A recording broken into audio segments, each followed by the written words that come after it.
Baik, Assalamualaikum warahmatullahi wabarakatuh. Yang kita hormati Prof. Heri, yang saat ini bertugas sebagai Direktur Penelitian dan Pengabdian Masyarakat, teman-teman dari DRPA, ada Pak Adi, Bu Kurnia, dan yang lainnya yang hadir pada pagi ini, para narasumber, Prof. Saryono, Prof. Derajat, Prof. Niar, dan Bapak Ibu para reviewer yang ditugasi untuk mereview skema desentralisasi. Tadi sudah disampaikan Prof. Heri dan Prof. Saryono bagaimana karakter sebagai reviewer, kemudian juga merefresh kembali panduan edisi 13 di mana ada perubahan walaupun tidak signifikan perubahannya, tapi perlu kita catat dan nanti akan kita gunakan sebagai dasar untuk mereview. Nah, pada kesempatan ini saya ditugasi untuk hal yang agak teknis, yaitu bagian mereview rekam jejak. Ya, jadi Bapak Ibu, seperti kita ketahui bahwa porsi rekam jejak dalam proses penilaian ini cukup besar.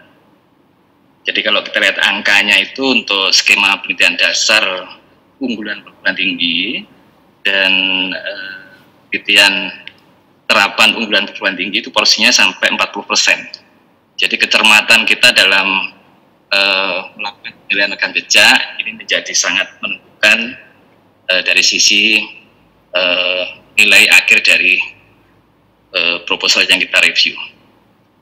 Baik, coba kita refresh kembali Bapak Ibu. Jadi untuk tugas mereview tahapan usulan penelitian ini, kita sudah melewati tahap evaluasi administrasi. Jadi semua proposal yang sudah diplot ditugaskan kepada Bapak Ibu itu sudah lolos seleksi administrasi. Kemudian pada saat ini kita akan melakukan penilaian tahap berikutnya, yaitu evaluasi usulan. Jadi kalau kita sebut evaluasi usulan ini, kita akan mereview rekam jejak, kemudian substansi, dan nanti RAB. Ya, RAB. Yang memberi porsi nilai adalah nilai rekam jejak dan nilai substansi. RAB itu tidak ada porsi nilai, tapi sangat menentukan pada rekomendasi pendanaan yang akan didanai. Kemudian pada tahun ini tidak ada skema penelitian pengembangan, maka untuk tahapan seleksi proposal ini tidak sampai pada tahap visitasi dan pembahasan. Baik, jadi sekali lagi Bapak Ibu, kita berada pada posisi menilai usulan, ya. Jadi tadi sudah saya sampaikan Prof. Saryono, pada intinya adalah Bapak Ibu membantu teman-teman di DRPM, membantu Prof. Heri untuk memberi rekomendasi dari hasil penilaian proposal dari sisi substansi dan rekam jejak. Nah, untuk penilaian usulan ini ditugaskan 2 reviewer untuk setiap proposal. Ya, jadi satu proposal direview oleh 2 reviewer yang tidak saling tahu. Jadi pasangan Bapak Ibu pada saat mereview ini tidak diketahui. Mudah-mudahan tidak ada penugasan pada reviewer ketiga. Dari selama ini setelah kita coba menggunakan sistem yang sudah kita buat item-item penilaian seperti yang ada di sistem yang kita buat sekarang, ini hampir reviewer yang kita tugasi dalam menilai suatu proposal itu hampir-hampir tidak kita temukan yang keputusannya split terlalu jauh. Jadi memudahkan teman-teman di DRPM maupun di perguruan tinggi untuk tidak perlu menugaskan reviewer ketiga. Baik, jadi nanti Bapak Ibu jangan lupa masuk ke sistem. Saya yakin sudah diplot sekarang ini.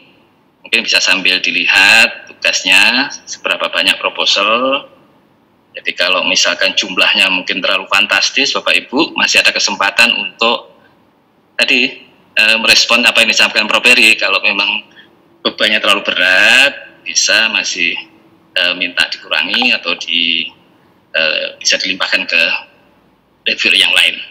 Dan jangan lupa nanti status Bapak Ibu sebagai reviewer ya di sistem. Jadi harus berubah akun dari akun sebagai dosen pengusul, kemudian berubah menjadi akun sebagai reviewer. Dalam hal ini adalah reviewer perguruan tinggi. Dan jangan lupa yang kita review pada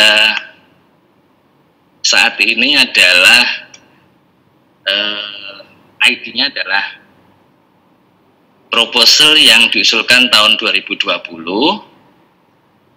didanai tahun 2021 nanti ya, tahun depan. Nah, jadi nanti tahun 2021 itu ada juga pendanaan yang hasil review tahun 2019 ya, pendanaan. Baik, seperti biasa Bapak Ibu, yang warna PDF merah itu adalah proposal lengkap dalam format PDF. Jadi kalau Bapak Ibu tidak perlu bolak-balik mendownload informasi yang ada di proposal, ya sebaiknya proposal penuhnya itu aja di-download ya.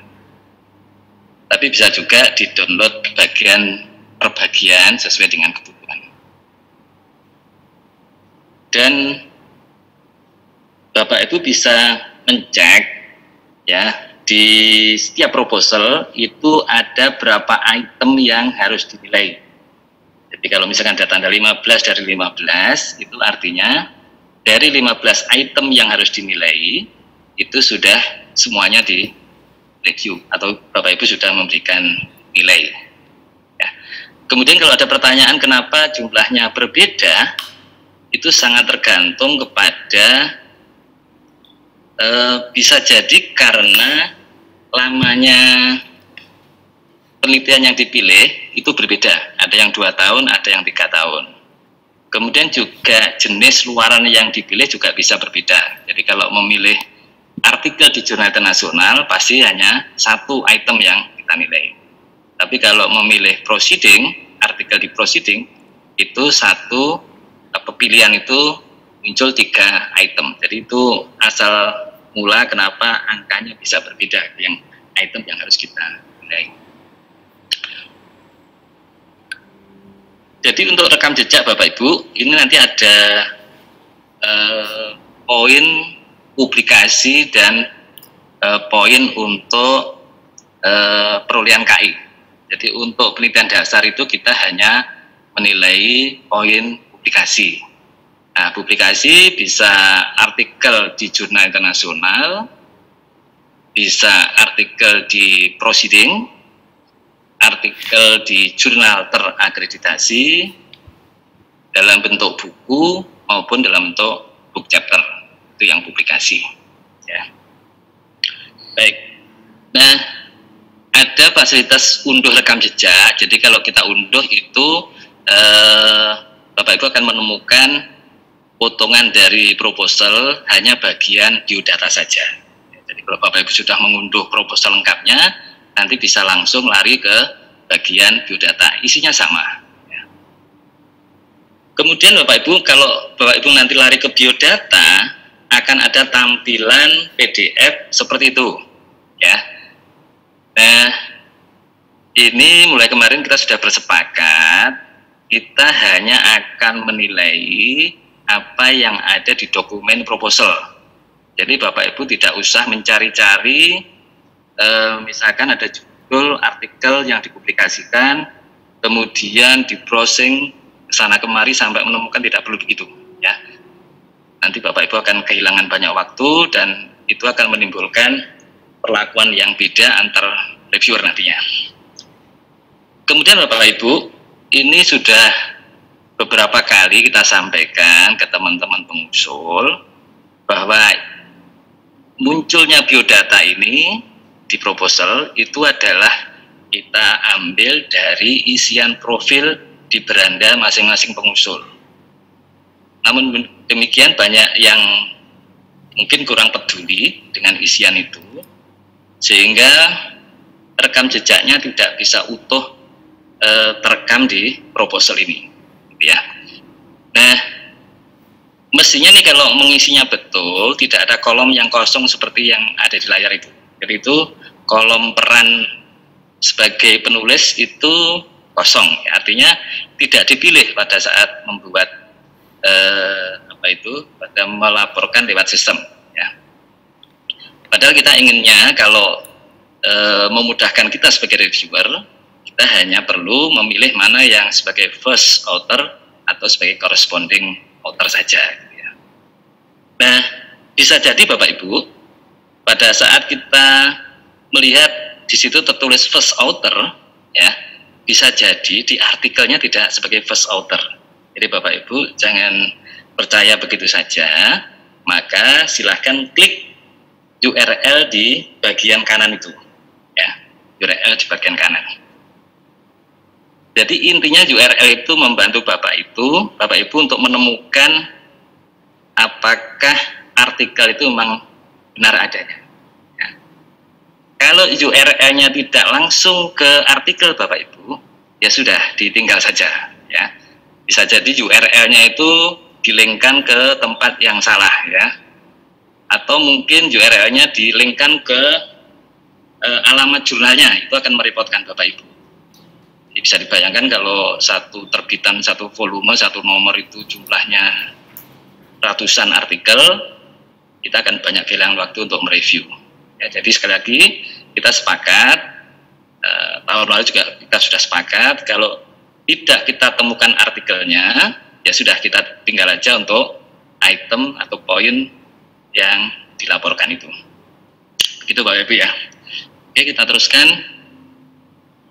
Jadi sekali lagi Bapak Ibu, pada saat kita mencari rekam jejak di jurnal internasional, kita klik URL-nya, kemudian karena ini jurnal internasional terindeks, yang kita maksudkan adalah pengindeksnya harus bereputasi, ya. Yang bereputasi itu kelompoknya adalah bereputasi tinggi, nanti saya sampaikan di bawah, ya. Jadi kita harus cek juga apakah jurnalnya itu diindeks oleh pengindeks yang bereputasi. Kemudian sekali lagi cek apakah yang bersangkutan itu sebagai first author atau sebagai corresponding author. Oke, saya urutkan lagi. Jadi pertama adalah kita mengecek perolehan artikel di jurnal internasional bereputasi, ya. Jadi skor maksimum Bapak Ibu itu diperoleh kalau yang bersangkutan, ya, dalam hal ini adalah ketua pengusul, itu memiliki minimal 11 artikel. Ya, jadi kalau misalkan di biodatanya itu ada 20 artikel yang dilaporkan, kalau Bapak Ibu sudah menemukan 11, ya sudah, hentikan saja, tidak usah diteruskan. Artinya memang yang bersangkutan sudah akan mendapatkan skor yang paling tinggi. Ya. Kemudian yang kedua, poin rekam jejak yang kedua yang Bapak Ibu harus periksa itu akumulasi dari yang pertama jurnal internasional, ya, tidak ada kata bereputasi. Kemudian jurnal nasional terakreditasi, jadi masing-masing yang kita masukkan nanti kita beri penjelasan. Kemudian yang ketiga adalah artikel di proceeding conference internasional yang terindeks. Jadi ketiganya itu kita temukan dan kita akumulasi jumlahnya. Nah, kalau jumlahnya dari ketiga hal itu, ketiga publikasi itu 10 artikel, lebih dari 10 artikel, maka yang bersangkutan berhak untuk mendapatkan skor tertinggi yang paling bawah itu, skornya 10, ya. Gitu. Kemudian berikutnya buku, ya. Untuk buku Bapak Ibu ini kita buat kesetaraan, satu buku itu setara dengan 3 book chapter, ya. Jadi nanti menghitungnya seperti itu, ya. Kalau ada 6 book chapter berarti itu setara dengan buku. Caranya sama, jadi kita hitung jumlahnya berapa. Kalau akumulasinya lebih dari 3 buku, misalkan 4 buku, yang bersangkutan akan mendapatkan skor maksimum sebesar 10 ya dari pilihan ini. Kemudian untuk penelitian terapan rekam jejak itu ada porsi untuk perwilian KI ya, perwilian KI. Jadi kita juga sama caranya menghitung berapa KI yang diperoleh gitu ya. Nah, KI yang diperoleh itu bisa berupa paten sederhana, hak cipta, dan KI yang sejenis ya. Nanti kita lihat lagi di bawah ya. Baik. Nah, di mana mendapatkan informasi KI itu ada di lampiran di bawahnya biodata kalau di proposal itu Bapak Ibu. Jadi kalau tidak kita temukan lampiran bukti KI-nya, ya tidak bisa kita hitung, walaupun diklaim di sana di biodatanya diklaim ada sekian KI ya. Kita harus betul-betul mengecek apakah yang tertulis itu betul atau tidak. Jadi bukti fisiknya dalam bentuk dokumen ini dilampirkan. Kalau masih mau penasaran bisa juga dicek di sana untuk klarifikasi aja. Oke, Bapak satu-satu kita lihat Bapak Ibu ya. Dari yang tadi Jurnal Internasional Bereputasi. Ya. Ini saya tambahkan item ini. Jadi sekali lagi penilaian itu hanya dilakukan pada ketua pengusul saja. Ini masih banyak yang masih bertanya-tanya ya. Yang kita hitung rekam jejak ini adalah rekam jejak ketua pengusul. Kemudian untuk artikel di jurnal internasional ini, itu yang kita hitung kalau yang bersangkutan sebagai penulis pertama atau penulis korespondensi. Ya. Kemudian yang kita maksudkan bereputasi, itu kita mengacu kepada standar penilaian jurnal, akreditasi jurnal ya, nasional.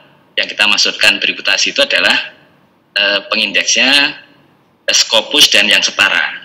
Ya, jadi kalau itu di Web of Science itu yang SCIE, SSCI dan CI ya. Kemudian kalau di bidang kesehatan, oke lah, yang PubMed itu bisa kita akui setara. Kemudian yang di bidang matematika itu MedSciNet, bidang engineering bisa IEEE, ekspor itu bisa kita akui sebagai pengindeks yang setara dengan Scopus, bereputasi tinggi.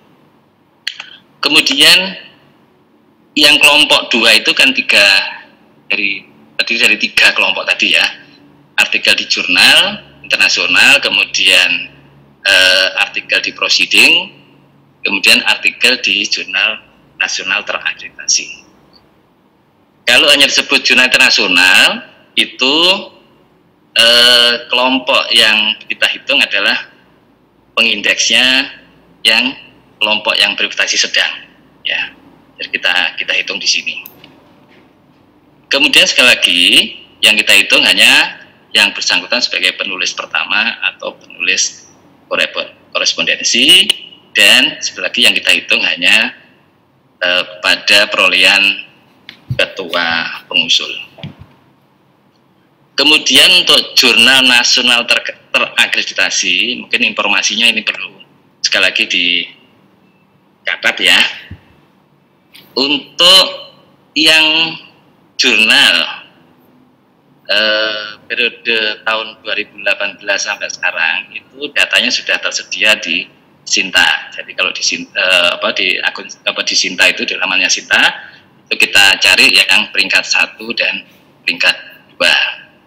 Kemudian yang tahun sebelumnya itu sebelum ada fasilitas online itu coba kita sediakan dalam bentuk PDF, nanti juga bisa di-share itu informasi apakah artikel yang termuat di jurnal itu jurnalnya terakreditasi pada saat terbit. Yang penting begini Bapak Ibu, karena jurnal ini sangat dinamis ya. mungkin dulu pada saat sebelum tahun 2018 itu tidak terakreditasi, kemudian jurnal itu terakreditasi tahun 2018. Jadi kalau menemukan artikel di jurnal tersebut bukan berarti langsung kita beri skor dia masuk kelompok yang terakreditasi. Jadi rule-nya kita buat artikel pada saat muncul di jurnal itu status jurnalnya itu terakreditasi atau tidak, gitu ya. Jadi kapanpun terbitnya, ya. Jadi kita cek pada saat artikel itu terbit yang jurnalnya itu sedang terakreditasi atau tidak, gitu. Memudahkan kita memberi penilaian. Kemudian kalau misalkan ada jurnal nasional terakreditasi peringkat 1 sekaligus jurnal itu terindeks oleh Scopus, gitu ya, maka yang kita hitung artikel di jurnal itu kelompok yang artikel di jurnal internasional, gitu ya Bapak Ibu ya, supaya mendapatkan skor yang lebih. Dan sekali lagi penilaian hanya dilakukan pada ketua pengusul sebagai penulis pertama atau sebagai corresponding author. Kemudian proceeding, ya, proceeding di conference internasional tentu saja ber-ISBN ya dan terindeks. Nah, kalau pengindeksnya dilakukan oleh Scopus jelas ya, jadi itu akan kita akui masuk di situ. Tapi untuk teman-teman di bidang sosial humaniora, kemarin kita sudah bersepakat, termasuk pada saat penilaian administrasi yang kita akui dapat kita hitung pengindeksnya seperti dalam layar itu ya, dalam layar itu. Saya cek pengindeksnya siapa, proceeding itu. Kemudian buku, Bapak Ibu, buku yang jelas harus ber-ISBN bukunya. Kemudian penerbitnya itu harus tercatat sebagai anggota IKAPI atau mungkin penerbit internasional ya. Nah, untuk buku sama itu yang kita akui kalau yang bersangkutan sebagai penulis pertama. Ya. Dan sekali lagi yang kita hitung hanya perolehan oleh ketua pengusulnya saja. Itu alamat untuk ngecek apakah penerbitnya itu termasuk anggota IKAPI atau bukan. Ya. Kemudian yang perolehan KI, ya, untuk paten dan paten sederhana itu cukup kalau sudah nomor pendaftarannya ada, nomor P yang sudah kita dapatkan itu bisa kita hitung sebagai perolehan KI. Tapi yang KI jenis lainnya itu harus ada lampiran sertifikatnya. Misalkan hak cipta itu harus ada kita temukan lampiran hak ciptanya. Nah, khusus untuk hak cipta Bapak Ibu ini harus hati-hati. Jadi hak cipta yang bersangkutan itu yang kita maksudkan ya, itu harus hak cipta dari hasil penelitian. Tapi tidak termasuk yang kelompok skripsi, tesis, disertasi, artikel di jurnal, supaya tidak double counting dengan termasuk buku ya Bapak Ibu ya, tidak termasuk tidak double counting dengan yang sudah kita hitung di bagian yang terdahulu tadi ya. Kemudian untuk KI ini tidak harus pemegang yang pertama, karena ini juga kadang-kadang di Kumham itu munculnya itu tidak urut ya, tidak urut seperti yang kita usulkan. Jadi sekali lagi yang kita hitung hanya pada ketua pengusul gitu. Oke, saya kira itu bagian yang barangkali nanti paling banyak menyita waktu untuk mengoreksi menilai rekam jejak ini. Saya yakin kalau Bapak Ibu mengacu pada apa yang kami sampaikan tadi akan memudahkan hal yang sulit itu menjadi mudah. Saya kira begitu Mbak Nia, terima kasih, nanti kita diskusi di akhir sesi.